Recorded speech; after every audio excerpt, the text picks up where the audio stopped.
Hello दोस्तों, Virat study 7 पर आप सबका स्वागत है। आज हम लोग दोस्तों बहुत ही इम्पोर्टेंट क्वेश्चन जो विगत वर्षों में पूछे गए क्वेश्चंस हैं नवोदय विद्यालय में और उनके आने के चांसेस बहुत ज़्यादा रहते हैं, तो इन क्वेश्चंस को हम लोग दोहराएंगे और देखेंगे। देखिए, पहला क्वेश्चन हमारा क्या है। निम्न में से कौन सी संख्या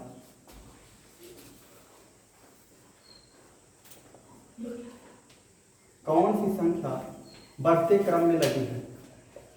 बढ़ते क्रम में लगी है। तो यहाँ पर क्वेश्चंस को नोट कर लेते हैं। क्या है? 1/3, 1/2, 0.25, ठीक है ना, ये पहला है। दूसरा क्या है? 0.25, 1/2 और 1/3 है। फिर इसके बाद में अगला विकल्प हमारा तीसरा नंबर विकल्प है 0.25, 1/3, 1/2।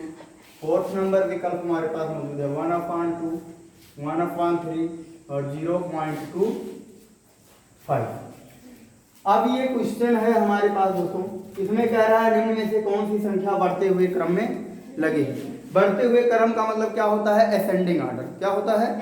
Ascending order. मतलब इसमें कौन सा असेंडिंग ऑर्डर में है? असेंडिंग ऑर्डर मतलब क्या होता है? बढ़ते हुए क्रम में। और असेंडिंग ऑर्डर में क्या होता है? जो सबसे छोटा होता है और सबसे पहले लिखा जाता है, उससे बड़ा लास्ट में क्या लिखा जाता है? सबसे बड़ा वाला अंक लिखा। जैसे अगर आपसे पूछा जाए 2, 4, 1, 9 को असेंडिंग ऑर्डर में लिखिए। किसमें लिखिए? असेंडिंग ऑर्डर में अगर लिखना हुआ आपको तो क्या करेंगे? असेंडिंग ऑर्डर बढ़ते हुए क्रम में तो सबसे छोटा क्या है? 1 है। फिर क्या लिखेंगे? 2 लिखेंगे। फिर क्या लिखेंगे? 9 लिखेंगे। इस तरीके से हम लोग इसको असेंडिंग ऑर्डर में लिखते हैं।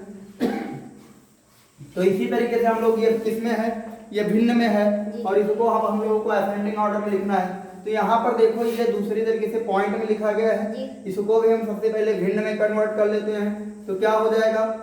0.25 को भिन्न में कन्वर्ट करने के लिए 1/00 करना पड़ेगा कि नहीं? 1 से भाग दिया। और यहाँ देखो, इसके अंश में 0.दशमलव के बाद 2 अंक थे, तो यहाँ पर भी हमने दशमलव के बाद 2 0 बढ़ा लिए। अब क्या होंगे? दशमलव से दशमलव क्या होगा? कैंसिल कर दिया जाएगा। तो कितना बचेगा? 25 बटे कितना हो जाएगा? 100 हो जाएगा। और यहाँ से 25 करना 25 और 25 चौका 100 हो जाएगा, यानी 1/4 हो जाएगा। तो जहां जहां 0.25 लिखा है उसकी जगह पर क्या लिख दिया गया? 1/4 लिखा है। ये मान करके अब हम लोग को सॉल्व करना है। तो 1/4 और 1/2 और 1/3। अब इसको हम लोग अगर इसमें एलसीएम लेंगे बेटा, तो एलसीएम कितना बनेगा? 12 का एलसीएम बनेगा ना? 12 एलसीएम बनेगा कि नहीं बनेगा? बनेगा। तो ये 4 तिया 12 होगा ना? 4 तिया 12 होगा।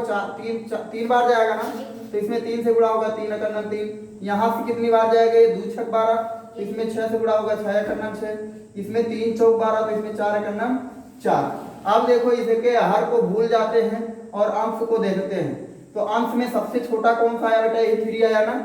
तो 3 का मतलब ये आया, सबसे छोटा हो गया 1/4। इससे बड़ा क्या आया? 4/12/4 आया है ना? तो 4 किससे आया है? 1/3 से आया है, तो 1/3 हो गया। फिर इसके बाद में सबसे बड़ा आपका 1/2 हो गया। और इसकी जगह पर 0.25 लिख सकते हैं, 1/3 और 1/2। देखो, ऐसा कहीं विकल्प में मौजूद है? कौन से में?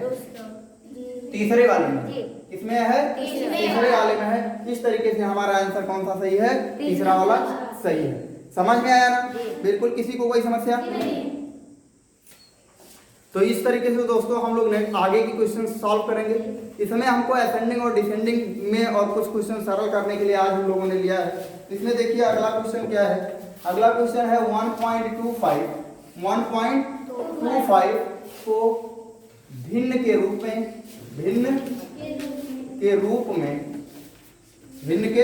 रूप में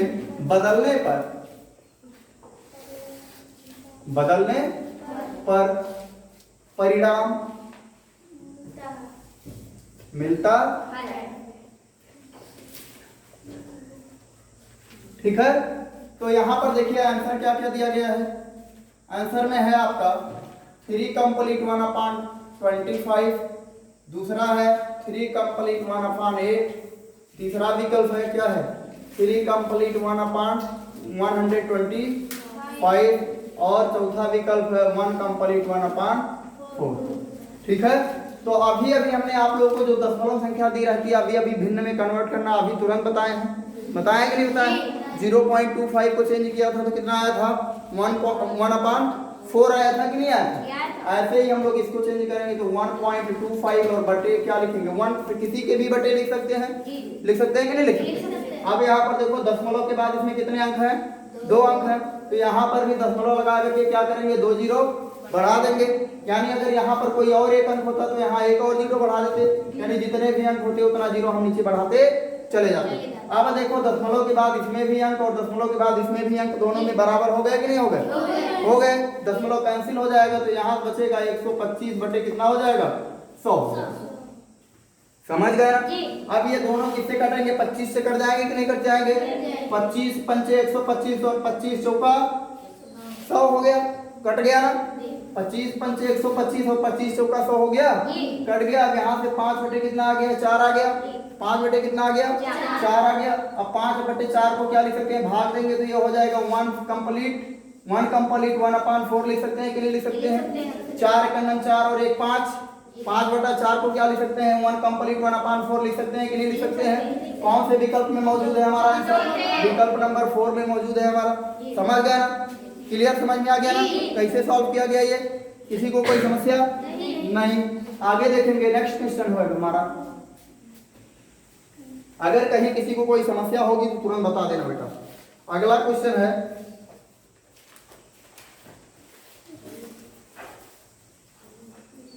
भिन्नों।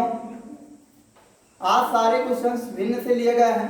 भिन्नों 4/3, 5/9 और उसके बाद में 6/18 का योग है। ठीक है ना? विकल्प में दिया गया हम लोग का 2/5, दूसरा है 11/18, तीसरा है आपका 19/9 है और चौथा है आपका 20/9। तो क्या करना है बेटा? निम्न भिन्नों का क्या करना है हमको? योग निकालना है। क्या निकालना है? योग निकालना है। योग कैसे करेंगे? योग का मतलब क्या होता है? जोड़ देना। योग का मतलब क्या होता है? जोड़ देना। तो यहाँ से क्या हो जाएगा? 4/3 प्लस का क्या हो जाएगा? 5/9 प्लस का 6/18 हो जाएगा। अब इन सब में अगर एलसीएम कितना लिया जाएगा बेटा? 18 ही तो एलसीएम बनेगा। 3 कट जाएगा, 3 6 जाए 18, 9 2 जाए 18 और 18 1 जाए 18, कट जाएगा कि नहीं कट जाएगा? तो इन सब का एलसीएम कितना हो जाएगा? 18 हो जाएगा कि नहीं हो जाएगा? कितनी बार जाएगा इसमें?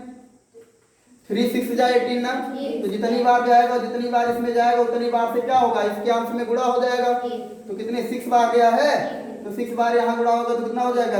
6 4 जा 24, यानी 6 चौके 24 हो गया कि नहीं हो गया? और फिर यहाँ से प्लस हो जाएगा। इससे कितनी बार जाएगा? 9 2 जा 18 जाएगा ना, 9 2 जा 18 यानी 2 टाइम जाएगा। तो इसमें भी 2 टाइम से गुणा हो जाएगा तो कितना होगा? 5 2 जा 10 हो जाएगा, प्लस यहाँ पर 18 1 जा 18 हो जाएगा। तो इसमें कितने से गुणा होगा? 1 से गुणा होगा, यानी 6 ही हो जाएगा। समझ में आ रहा है ना? किसी को कोई समस्या तो नहीं हो रही है?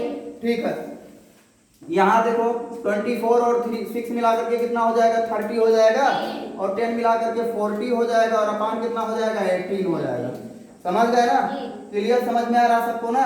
अब इसको देखो थोड़ा सरल कर देते। 2 से सभी कट जाएंगे कि नहीं कट जाएंगे?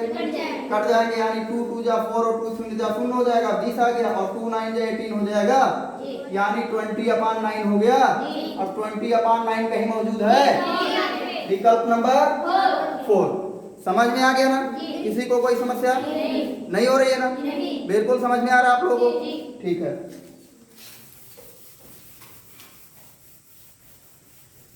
आगे के कुछ क्वेश्चंस हैं।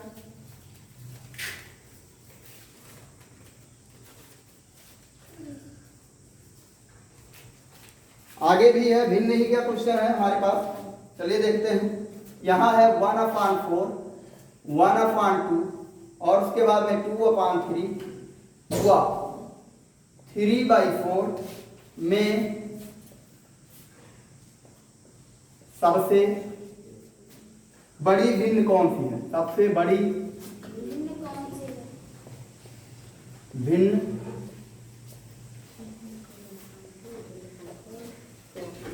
कौन सी है? नंबर 1 क्या है? 1/2 है। नंबर 2 क्या है? 3/4 है। नंबर 3 क्या है? 2/3 है। नंबर 4 क्या है? 1/4। इसमें बेटा हम लोग को बताना है कि कौन सी भिन्न सबसे बड़ी है। कौन बताएगा? कोई बताएगा इसमें से? हैं? दूसरा? फिर से एक बार ट्राई करो, ट्राई करो, और लोग भी ट्राई करो। जैसे इसमें देखो, अभी हम लोग सॉल्व कर लेंगे, दूसरा ही विकल्प सही है, बट हम कैसे सॉल्व करेंगे, कैसे कंफर्म करेंगे कि हमारा 100% आंसर सही है? इसमें सबसे पहले हम सभी भिन्नों को लिखेंगे, जैसे 1/4, 1/2, 2/3 एंड 3/4। सबका एलसीएम कितना मान लेते हैं? सबका एलसीएम 12 बनेगा कि नहीं बनेगा? बनेगा ना? 12 बनेगा कि नहीं बनेगा? बनेगा। अब ये देखो कितनी बार जाएगा इसमें, 4 3 जा 12 होगा ना, तो इसमें कितने से गुणा होगा? 3 से। 2 6 जा होगा, 2 6 से जब बाहर जाएगा तो यहाँ 6 से गुणा होगा, 6 1 जा 6। 3 से इसमें गुणा होगा तो कितनी बार जाएगा? 4 टाइम जाएगा। और 4 2 जा, ये 4 से इसमें कितनी बार जाएगा? 4 3 जा 12 हो जाएगा, 3 बार जाएगा तो इसमें 3 से गुणा होगा यानी 9। तो देखो सबसे बड़ा कौन है यार? 9 यही सबसे बड़ा आया है ना, इसलिए सबसे बड़ी भिन्न हमारी यही है। और इसको हमने 100% जांच करके चेक कर लिया कि हमारा आंसर सही है। जैसे कभी कभी हम मान लीजिए गैस बोर्ड पर कोई क्वेश्चन किसी आंसर का जवाब देते हैं और बहुत कम समय में भी इसको हम चेक भी कर सकते हैं, तो हमें चेक करके आंसर देना चाहिए। क्या करना चाहिए? चेक करके आंसर देना चाहिए, गैस नहीं लगाना चाहिए। समझ गए ना? अगर उसमें बहुत कम समय लग रहा है कि चेक करने में भी बहुत कम समय लगेगा, तो हमको उसको चेक करके ही तभी आंसर देना चाहिए। समझ गए ना? चेक करने से क्या होगा कि आपका 100% मार्क फिक्स हो जाएगा। समझ गए ना? चेक करने से क्या होगा? हमारा 100% मार्क क्या हो जाएगा? फिक्स हो जाएगा, कि मतलब उसमें जरा सा भी संशय नहीं रहेगा कि हमारा आंसर सही नहीं है। समझ गए ना? आगे देखेंगे, दो संख्याओं का गुणनफल। अगला क्वेश्चन है, दो संख्याओं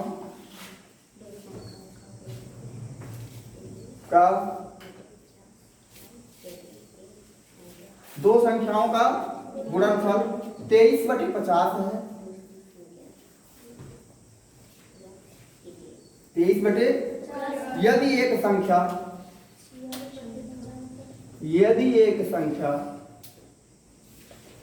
46/50 है तो दूसरी संख्या ज्ञात कीजिए। है तो दूसरी संख्या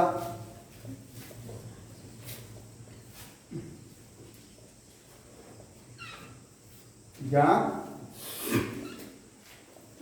नंबर 1 विकल्प क्या है? 2/3। दूसरा विकल्प क्या है? 1/3। तीसरा क्या है? 1/2 यानी 1/2। और चौथा है 1/50। तो दो संख्याओं का गुणनफल 23/50 है। यदि एक संख्या 46/50 है तो दूसरी संख्या ज्ञात कीजिए। तो ये देखो, यानी पहली संख्या हम लोग को दी गई है, दूसरी संख्या नहीं दी गई। दूसरी संख्या नहीं दी गई है, तो क्या करना पड़ेगा बेटा? यहां से हम लोग अगर डायरेक्ट लगाना चाहें ऐसे क्वेश्चन को, 23/50 हो जाएगा। और उसकी दूसरी संख्या ज्ञात करने के लिए क्या करना पड़ेगा? यहाँ पर 46/50 कर दे अगर, तो ये हो जाएगा, क्या हो जाएगा यहाँ पे? तो ये हो जाएगा 23/50 और यहाँ मल्टीप्लाई लगाएंगे तो ये तुरंत पलट जाएगा। तो 50 में क्या हो जाएगा? 46 हो जाएगा। 50 से 50 कट जाएगा, 50 से 50 कट जाएगा। और यहाँ से 23 1 जा 23 और 23 2 जा 46 यानी 46 हो जाएगा। तो यहाँ से क्या आ जाएगा? 1/2। 1/2 हमारा कौन सा आंसर सही है? तीसरा वाला आंसर सही है। बट इसको लगाएंगे कैसे? ये तो हम हमारा हो गया, ऐसा क्वेश्चन कहीं दिया गया है तो तुरंत ऐसा कर लेंगे। बट इसका सही तरीका क्या है सॉल्व करने का? आइए देखते हैं। माना हुआ संख्या क्या है? x है। और गुणे क्या करेंगे? पहली संख्या और दूसरी संख्या का गुणा करेंगे, 46/50 हो जाएगा। इक्वल टू क्या हो जाएगा? इन दोनों का गुणा करने पर हमको कितना मिला है? 23/50 मिला है। समझ गए ना? सेम प्रक्रिया वही होगी। तो x = 23/50 हो जाएगा। और इसको जब यहाँ भाग में रखेंगे तो क्या हो जाएगा? 46/50 हो जाएगा। फिर यहाँ से x = क्या हो जाएगा? 23/50 हो जाएगा। और गुणे जब करेंगे तो यहाँ से 50/46 सेम वही चीज आएगा। तो 50 से 50 कट जाएगा, 23 और करना 23 और 23 दूना 46 हो जाएगा, यानी 1/2 फिर भी हमारा आंसर आएगा। समझ गए ना? तो ऐसा क्वेश्चन दिखे तो वही पहले वाले मॉडल जैसा हम लोग क्वेश्चन सॉल्व कर लें। जैसे क्या कर दें, यहाँ पर यही संख्या है हमारे पास, ये पहली संख्या है, तो क्या करेंगे, इस संख्या में इस संख्या से भाग दे देंगे तो हमको तुरंत आंसर मिल जाएगा। समझ गए ना? बहुत सारा इतना सारा काम करने की जरूरत नहीं है। बहुत छोटे छोटे क्वेश्चन होते हैं बेटा, और बहुत आसानी से भी सॉल्व हो जाते हैं, इसलिए आप लोग बहुत ज्यादा मेहनत कीजिए ताकि कोई समस्या ना हो। आगे देखेंगे 3/5 किलोग्राम सोने का मूल्य, अगला क्वेश्चन होगा 3/5 किलोग्राम, किलोग्राम को क्या लिखा जाता है, किग्रा लिखा जाता है, किलोग्राम सोने का मूल्य, किलोग्राम सोने का मूल्य कितना है, 240 रुपए, 240 रुपए है। तो 1/2 किलोग्राम सोने का मूल्य क्या होगा, क्या होगा? तो आइए देखते हैं इसमें विकल्प क्या क्या दिया गया है बेटा। पहला विकल्प है हमारा कितना है, 200, दूसरा है क्या है 400, तीसरा और चौथा 500, ठीक, ये हो गया। अब इसमें बेटा देखो ये हमारा क्वेश्चन है, क्या क्वेश्चन कह रहा है, 3/5 किलोग्राम सोने का मूल्य 240 रुपए है और 1/2 किलोग्राम सोने का मूल्य बताना है। तो सबसे पहले इसमें हम लोग क्या करेंगे, 1 किलोग्राम सोने का मूल्य ज्ञात करेंगे। समझ गए ना? तो यहां से क्या होगा, ऐसे लिखेंगे, अगर 3/5 किलोग्राम सोने का मूल्य बराबर कितना है, 240 है, तो यहां से 1 किलोग्राम सोने का मूल्य बराबर क्या हो जाएगा, इस 5 का इसमें गुणा हो जाएगा, यानी 240 गुणे 5 और बटा क्या हो जाएगा, 3 हो जाएगा। तो यहां से क्या कैसे किया गया, यानी इस 3 का इधर गुणा कर दिया गया। जैसे अगर कहीं ऐसे 3/5 और इक्वल टू 240 लिखा है तो क्या करते हैं, इसका गुणा इधर कर देते हैं, और अगर यहाँ पर x है तो फिर क्या कर देंगे, इसका इसमें भाग कर देंगे, या ऐसे कर देंगे, अगर देखो ऐसे ये यहाँ जाएगा, या इसको जैसे यहाँ पर कोई संख्या अगर होती है, ध्यान से देखना, अगर 2x बराबर 4 लिखा है तो x बराबर क्या करते हैं, 4 का 2 में भाग दे, 2 से भाग देते हैं कि नहीं देते, दे देते हैं ना। तो सेम वही प्रक्रिया यहाँ पर किया गया है। तो ये इतना हो गया, तो ये क्या करेगा, इसको काट दिया जाए, 3 8 24 होता है, 80 आ गया है, और 80 आ गया तो 8 पंचे 40, यानी 400 हो गया। अब कुछ लोग क्या करेंगे, यही आंसर कर देंगे, लेकिन अभी आंसर नहीं हुआ है। ये तो 1 किलो सोने का भाव हो गया, 1 किलो सोने का भाव कितना है, 400 हो गया, और हमको आधा किलो का बताना है, तो कितना हो जाएगा, 400। 1 किलो चीनी 400 में अगर मिलती है तो आधा किलो कितने में मिलेगी, 200 रुपए में मिलेगी। तो सेम वही प्रक्रिया, तो यहाँ क्या करेंगे, आधा किलो का अगर ज्ञात करना हुआ तो यहाँ पर भी 1/2 लिख देंगे, 1/2 kg सोने का भाव, सोने का मूल्य, और बराबर यहाँ पर भी 400 में भी 2 से भाग दे देंगे तो कितना आ जाएगा, 200। कहीं मौजूद है, पहला वाला विकल्प हमारा सही। समझ में आ गया ना? किसी को कोई समस्या नहीं है ना? यानी ये पूछ रहे थे कि आपका 3/5 किलोग्राम सोने का मूल्य 240 रुपए है और आधा किलो सोने का मूल्य क्या होगा। तो हमने निकाला, यानी 3/5 किलोग्राम सोने का मूल्य 240 रुपए, 1 किलोग्राम सोने का मूल्य कितना आ गया, 400 रुपए आ गया, और आधा किलो सोने का मूल्य क्या हो गया, 200। समझ में आ गया? किसी को कोई समस्या नहीं। ऐसे ही हम लोग तमाम क्वेश्चन सॉल्व करेंगे बेटा। जितने ज्यादा अभ्यास करेंगे उतना ज्यादा हमारा क्वेश्चन क्या हो जाएगा, सरल हो जाएगा। आप लोग ज्यादा से ज्यादा अभ्यास करें ताकि आप लोगों को एग्जाम में कोई समस्या ना हो, ठीक है ना। एक लास्ट क्वेश्चन हम लोगों का है, किसी संख्या का 1/3 भाग, किसी संख्या का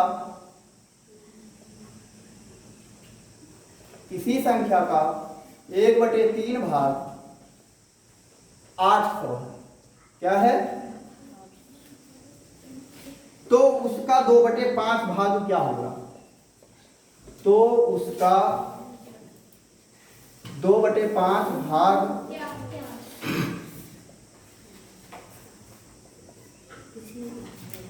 ठीक है ना। विकल्प में दिया गया पहला विकल्प क्या है बेटा 560 है, दूसरा क्या है आपका 670 है यानी 670 है, तीसरा क्या है 980 है और उसके बाद में चौथा क्या है 960। ठीक है। अब इसको कैसे सॉल्व करेंगे? किसी संख्या का 1/3 भाग कितना है 800। तो जैसे ही इस तरीके से क्वेश्चन आए बेटा हम लोग जैसे टंकी वाला क्वेश्चन सॉल्व करते थे ऐसे सॉल्व करेंगे। इसमें क्या करेंगे, एक टंकी है जिसमें 3 भाग है, जिसमें 3 भाग है ना, एक टंकी है जिसमें कितने भाग हैं 3 और उसका 1/3 भाग मतलब एक भाग कितना है 800 है। ठीक है ना, एक भाग 800 है तो इसका दूसरा तीसरा ये सभी तो बराबर हैं तो इसमें भी 800 इसमें भी 800। ठीक है ना, तो वह संख्या कितनी हो गई टोटल अगर करेंगे तो 2400 हो गया। वह संख्या कितना हो गया 2400। आप इसी 2400 का 2/5 भाग निकाल देंगे तो बस आंसर हो जाएगा।